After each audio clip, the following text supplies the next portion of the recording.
ఈ రోజు రెండో రోజు, అంటే నేను మధ్యలో 2 రోజులు గ్యాప్ ఇచ్చిన, మళ్ళీ 2 రోజుల తర్వాత నేను వచ్చిన, ఇంకా అట్లనే ఉంది చెత్త.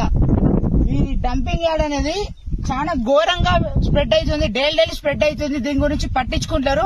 మళ్ళీ దీని గురించి నేను మాట్లాడితే నాకు ఫోన్ చేసి వీడియో డిలీట్ చేయమని కూడా నాకు చెప్పారు. కానీ పద్ధతి కాదు, నేను చెప్తున్నా కదా. ఇప్పుడు ఆడ వాటర్ ఉన్నాయి, ఆ వాటర్ ఎంత పొల్యూట్ అయినాయి తెలుసా? చాలా చాలా ఘోరంగా పొల్యూట్ అయినాయి.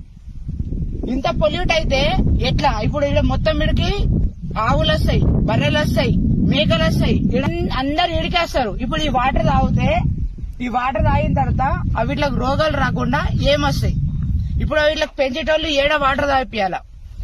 ఎంత మంచిగా ఉండే అంటే ఈ కెనాల్, ఇది చిన్నగా వాటర్ స్టోరేజ్ నీట్ గా ఉంటుండే. ఈ ఏరియాకి ఇది మంచి ప్లేస్. ఇది ఇట్లాంటి దాన్ని ఎంత ఘోరంగా చూపెట్టారు అంటే ఎంత గలీజ్ వేసారు. ఈడుంది, మళ్ళీ ఆడ కూడా ఉంది, అక్కడ సైడ్ కూడా.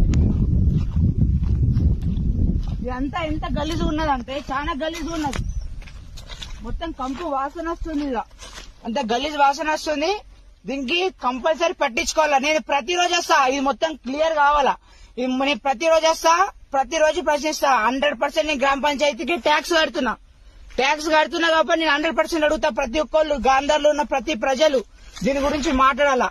లేకపోతే రాబోయే ఫ్యూచర్ లా ఇవన్నీ చూసుకుంటా మీరు వీటిలోనే ఉండరు కదా. ఇక్కడ పక్కకున్న చైన్ వాళ్ళకి ఇబ్బంది అవుతుంది, ఇక్కడ ఉన్న బర్లకు ఇబ్బంది అవుతుంది, అన్నిట్లకి ఇబ్బంది అవుతుంది. దయచేసి అర్థం చేసుకోండి, ఇది చాలా ప్రాబ్లం. ఇది ఇంత ప్లాస్టిక్ ఉంటే ఎట్లా?